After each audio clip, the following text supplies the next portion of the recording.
Mr. Duke, thank you very much for coming in today. Thanks for having me. Tell me about this movie, Dark Girls, a new movie you've been working on. Dark Girls is a documentary. It's 74 minutes, I think, altogether. And it deals with colorism within our own community or in our own communities globally. And it deals with the preference in our communities of light skin over darker skin. And we examine the issue from an historical, global, psychological, quantum physics, psychiatric point and healing point of view. And this is a very strong conversation that you're starting, very powerful conversation. Some say it's a little bit long overdue. Why has it taken this long for some of these things, very important, pertinent issues to be brought to light? I think for many cultures, the most painful issues of the culture are not easy to talk about, so we keep them in. And as a result, things don't change. Media has an opportunity to create dialogue. And in creating dialogue, sometimes there's healing. That's what our hope is. We're not psychiatrists or anything, but we are filmmakers, and we hope that the dialogue that starts allows people to speak about things they haven't spoken about previously. Media, the role of the media in this whole process. There's some who say that media has been part of the process of creating the stereotype of putting the lighter individual on the airwaves more than the darker person. Do you see the media itself also needing to start changing the way it views the dark and light dynamic among African American society? Well, there are several layers to that. Yes, media does impact this issue in very powerful ways. Let me start with saying that I think people that are in charge of media feel more comfortable with beauty standards that are related to themselves. And so the lighter you are and the more your hair is like the person in charge of media, there's a level of comfort there in terms of beauty standards that a person of my complexion and, with all due respect, your complexion does not make people feel the same level of comfort. And then there is the level of what I call commission and omission. Commission is when I say through an image I present that you are either stupid or comical or buffoonery or bad or negative or whatever it is by something I write for a film or a television show or a magazine or animation or whatever, and it says that I think this of you, and it's not positive. That's the sin of actually I'm committing to a statement or a belief system. The sin of omission is equally as, how can I say, painful and insidious in the sense that instead of committing to the statement, whenever there's something holistic, whenever there's a whole family, whenever there's a hero, whenever there's something positive, you're not there. You see, you don't exist in that realm of reality. So I think media has a responsibility to begin to correct some of these issues. I don't know if it ever will. I think in a small way it tries from time to time. But fundamentally, I think that media really impacts our children, whether it's through games or TV, cell phone apps, whether it's through television, film, books, animation, makes no difference. The way children see themselves at an early age impacts them forever. Now, the root of this Eurocentric view of beauty is very much rooted in some racial, it has racial overtones, if not undertones. How come black people, and when did black people start being part of the people that perpetuate the same racism against themselves? Well, is that even called racism when it's within the same group of people? Well, there are a lot of people in our community that feel that black people can't be racist because we're black and we're not empowered. I think that's a lot of garbage. You can treat somebody as in a disrespectful way because you're black. It doesn't mean that the pain is any less. And so if you go back to slavery, there were the house Negroes and the field Negroes. The house Negroes were the people who, the women were raped by massa, and they looked more like Masa, and therefore they were his children. There was an understanding in the household that they would come in the house, and they would serve the house and cook and the rest of it, and they would be in charge of the field Negroes sometimes, who are darker, etc. I think that that quantum physics level of energy, that historical dynamic, has been carried on through history, throughout history, to us today. There is some understanding, and that lighter is brighter, smarter, prettier. If you have there are clubs in Harlem called the Snow and Blow Club. If you're The Snow and Blow Club. Snow and Blow. If your skin was almost as white as snow, and your hair blew in the wind, you could get in the club. If you're a black person. If you're a black person. Now you and I couldn't get in that club. Absolutely I not. don't have no hair. I don't think your hair blows in the wind, right? No, no, no. So I don't think I have a nappy hair. that's not going to work. So we couldn't get in. There was the brown paper bag test. If it's paper bag be held to your face, if your face was darker than a paper bag, you're not getting in that club. So we inherit these values of beauty, these systems of self-degradation through historical kinds of impacts. And this is not a domestic phenomenon. This is global. Skin bleach cream is a multi-billion-dollar business globally. So this is not just black. This is in India, China, Korea, parts of Japan. I mean, this is a global phenomenon. Wow. What do you hope people take from this movie, from that girl? Well, that's a very good question. As I said before, we're filmmakers. My partner, producing partner, directing partner, Chan Berry, and Urban Winter, his production company and mine, hope that this film creates dialogue. I think what really kills you is if there's pain or some self-destructive behavior and you never talk about it. It just perpetuates itself. But at least if there's a dialogue, we're not saying everybody has to agree, but if you talk about it, it's the beginning of healing. Absolutely. And that's what we hope that this film does. And we have I have more films coming after this, which are, the next one is called The Yellow Brick Road, or Yellow Gals, which deals with light-skinned women, what they go through. The assumption is they have it easy. This is not true. In a lot of ways, they have it as equally hard as dark-skinned women do. And the film after that, we're filming at the same time right now, is called What is a Man? And What is a Man deals with the distinction between being a male and a man. What are those specific distinctions?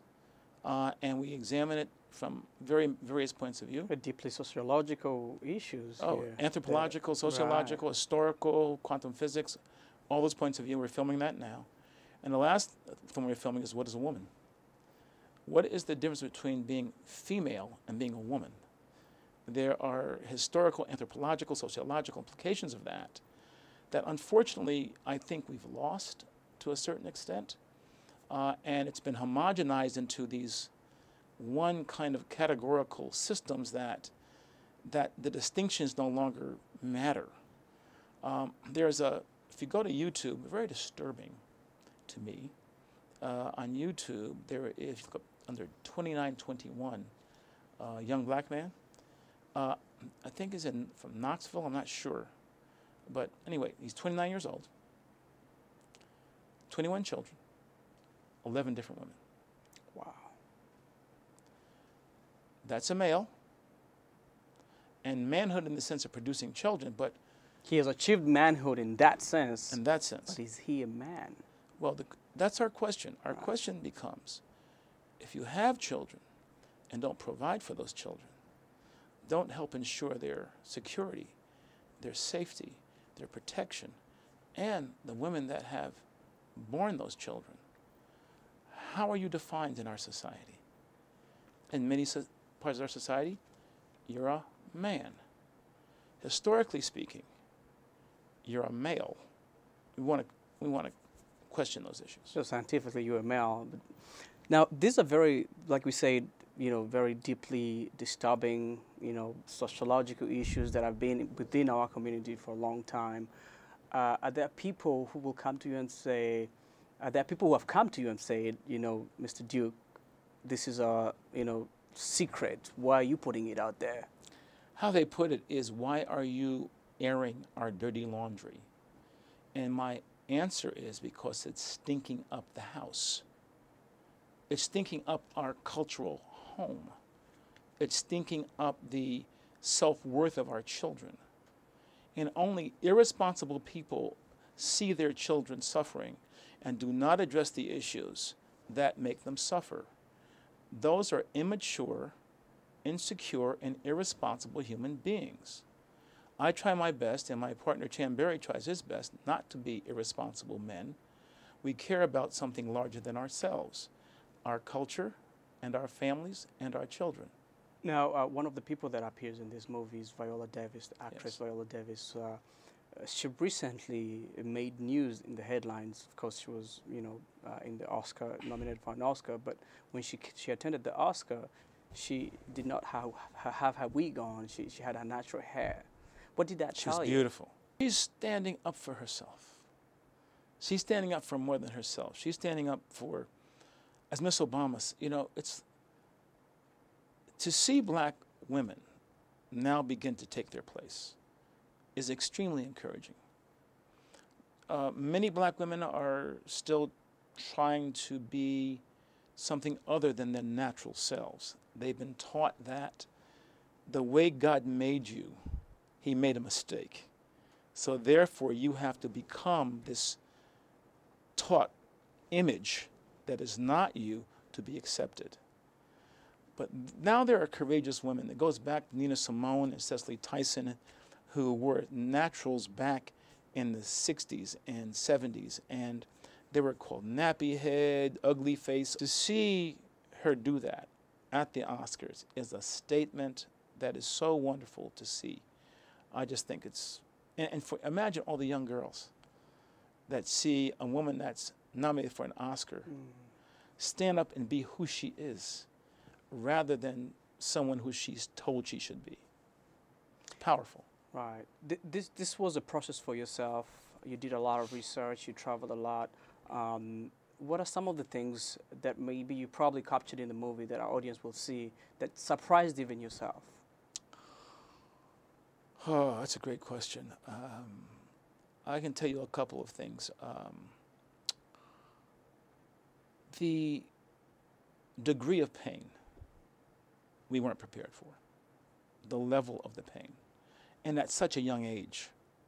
You'll see a 6-year-old child pointing to posters, and when they ask her which is the pretty doll, it's never her, it's a white doll. And they ask her what the ugly doll is, it's her, it looks like her little dark finger. What surprised us is our own self-evolution as two dark-skinned black men. When you do real research, it's a danger because you don't know you're researching yourself also. You start off researching others. Absolutely. And then as you do research, you are involved in that process. And then self-analysis occurs. And not all of the conclusions of that self-analysis are pretty. It made us really understand, how do we come to our aesthetic conclusions in terms of what makes a woman beautiful? I mean, what do we prefer and how we prefer it in our lives, and why? Right. That was one of the most significant evolutions for me, or revelations for me, in terms of me as a human being, and also for Chan, because it made us both say, we're also products of something. Absolutely. So there's a natural inclination to gravitate towards a certain hue, even for men. But let me ask you because we're taught, we're from a very early age. It's kind of embedded in you at a very from your father and mother. Right. Do you see what I'm saying? Right. It's not like you see a certain hue and then you respond to it either positively or negatively. It's something that was, kind of, it's in you, that comes with you from what you learn from, the process of when you're growing up. Have you had any audience responses that have surprised you yourself? Like people who have watched this movie? It's What do people tell you when they come to you after watching the movie? a lot of some of the most powerful things are women saying, "Thank you for giving us a voice. We had no voice with this, and we were embarrassed to talk about it. We've been in pain for many years. Thank you for giving us a voice to discuss it." Other people say to us,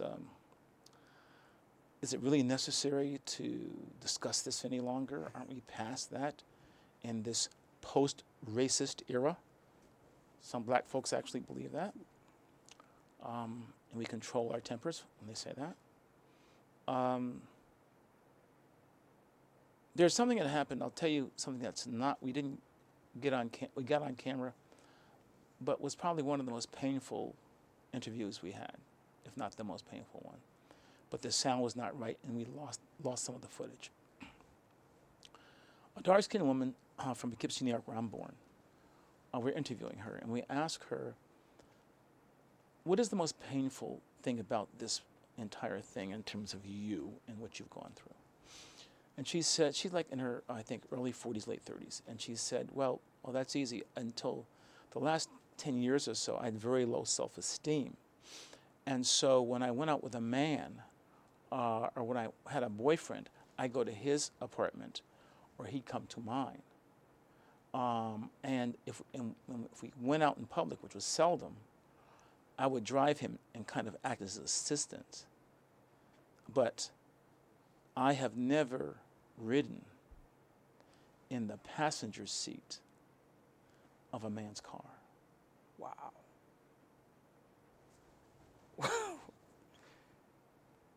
That took our breath away, literally. Yeah, absolutely.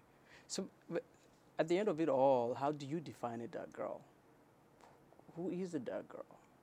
I mean, we have very different color complexions as, black people, people of color. How do you define a dark girl? I think all women are dark girls in this sense. God does not make mistakes in terms of color, etc. And when you are told that how you've been born is not good enough, and you must meet some anorexic standard of something that is manufactured by someone for profit, then you're going to be a dark girl until you realize that whatever they told you was a lie. For example, while the irony is this, while black women are getting their skin bleached and getting their hair straightened and extensions and all that, right? White women are going to tanning salons, risking skin cancer, getting butt lifts, Botox lips, and crinkling their hair to look more ethnic. Does that tell you something? The irony of ironies of it. The irony of nature, I guess. And the irony of the fact that you're being told that you're not good enough and you're buying into it. How you are born is fine, period. Did you do any research on how this affects communities outside the African American community, say in Africa, say communities like in India? We did research. We had in the film we have Cuban, Dominican Republic, Korea. We have Africa and different nations where the women are told, literally, I'm quoting, "Don't stay in the sun too long." Why? Because your skin will get too dark and you'll shame the race. Don't bring any dark-skinned boys into the house. Marry light. They're saying this on camera. This is from the Dominican Republic. This is from Cuba. This is from Africa. This is from different parts of the world. This is not a domestic phenomenon. Skin bleach cream is a multi-billion-dollar business. This is something, in India, men get their skin bleached because if your skin is darker, it means you work in a field. If your skin is pale, it means you work in an office. Wow. So women are more attracted to the lighter skinned men because it means that they are more educated, apparently, or whatever it is. Is there something a little interesting about that? But this is not limited just to people who are educated, or I mean, sorry, people who are not educated. Even no, people who have gone to school, have degrees and understanding. No, you would think that nothing to do with intellect. This is not an issue of intellect. This is an issue of how can I say self-esteem and self-worth, which is hooked to emotions that are deeply seated from an historical anthropological inheritance. The issue is it's never questioned. And that's what we try to use media to do, to question the assumption, to question the unspoken and assumed assumption. Without questioning it, nothing ever changes. And when you see children suffer, I was at the Lynx here, and a dark-complected woman, this is like 2 months ago, and the Lynx are supporting our film. And she said, "Thank you so much for making this film, because my daughter came home from school 2 weeks ago and said, 'Mommy, can I get lighter?' And she said, 'Why?' I said, 'Because they're calling me Blackie and Tar Baby and Ape Face on the playground, the black children.'" This is not 50 years ago. This is 2 months ago. wow. And finally, does it make any difference? So are we on, say, a progressive path? You see any type of change or evolution in how we view race, given that we have an African-American president in power, but also we have a quote-unquote dark girl in the White House in the names of Michelle Obama, the First Lady? I think Mrs. Obama being there, and being the First Lady, is encouraging to every woman, but every black woman particularly, in terms of what the potential could be, and that their skin color and how they were born naturally is celebrated globally, because she's a beautiful woman, not only in terms of physiologically, but her intellect and spirit, and her husband and her children and that family is something, for the first time I have ever seen, celebrated in a global way. I think it's of major significance, and what she stands for, and helping children, and the whole thing she's doing with in terms of eating correctly and self-regard for your body and these kinds of things. I think these are missions that are extremely important, and I think she should be celebrated for them. And I think that I see a lot of black female friends of mine now that used to wear, dresses down or cover their, now they have, this part uncovered. It's like the Michelle Obama look, yes. exposing their upper The arms, bicep, and yes. that they're fit. There's something wonderful about that. And I just celebrate it. I really celebrate it. Mr. Bill Duke, thank you very much. God bless you, Good and to thank you talk for to having you. me on.